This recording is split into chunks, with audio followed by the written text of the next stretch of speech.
Well, I think that visit to Iran was very important at this stage. And I do agree with that, indeed, there would be advantages in separating the two missions to allow, indeed. But there's also, I mean, I'm not of the view that we can deal with Iran abstracting from the human rights angle. And in this sense, it was useful, and I have, as a member of both the Foreign Affairs Committee and the Subcommittee on Human Rights, I've been one of the members asking human rights questions. And actually, what I found, and this is significant, is mostly we did not get any answers.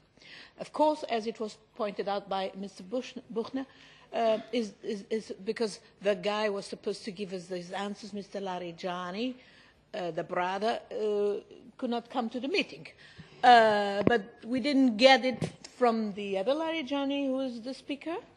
And the only person who really did not evade our human rights questions, and namely our questions regarding the rights of women, which are of course human rights, was Mrs. Masume Keptar, who was actually quite explicit about the several concrete cases we raised. I thought it was particularly interesting the kind of reaction that I somehow elicited in this regard when I evoked the question, the so-called suicide in prison of the distinguished and respected environmentalist activist Sayed Imami. It brought from one of the members of the parliament a very, excited diatribe, which was, of course, moderated by other members. This was a case that was putting in commotion the public opinion in Iran when we were there, because, of course, nobody accepted that he was suicided while in jail, in the custody of the authorities. And, of course, because one of the big problems that, of course, we found, we know that Iran faces are not just the problems arising from the sanctions that have to do, for instance, with the bad state of aircraft, which explains the horrendous aircraft accident that occurred in the meantime, but also the environmental problems, desertification, water scarcity, and so on.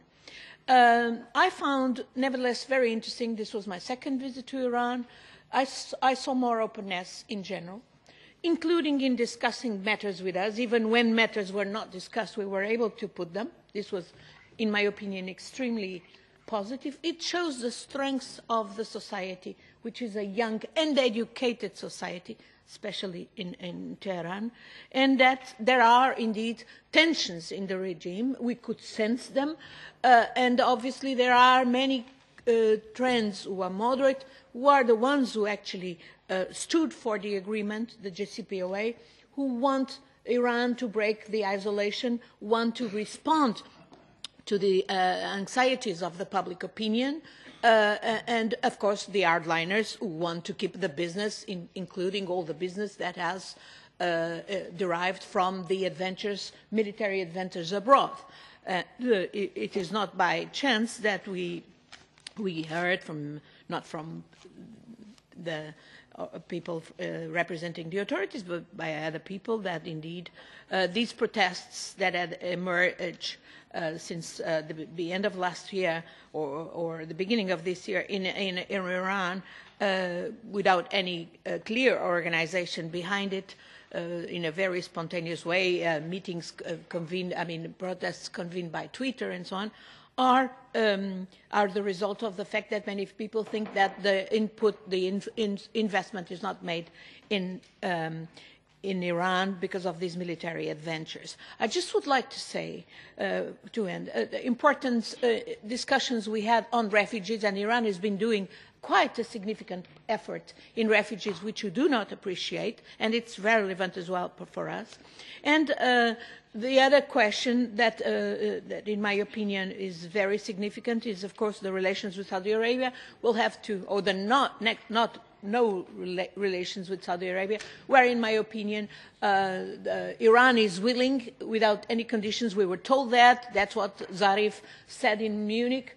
in a Munich conference, but it's from the Saudi Arabian side, in my opinion, that there is not a positive attitude to engage in meaningful dialogue that will help sort out all the many questions, including, of course, the military questions related to the missiles and so on. I just would, and when one might, our responsibility in the Parliament.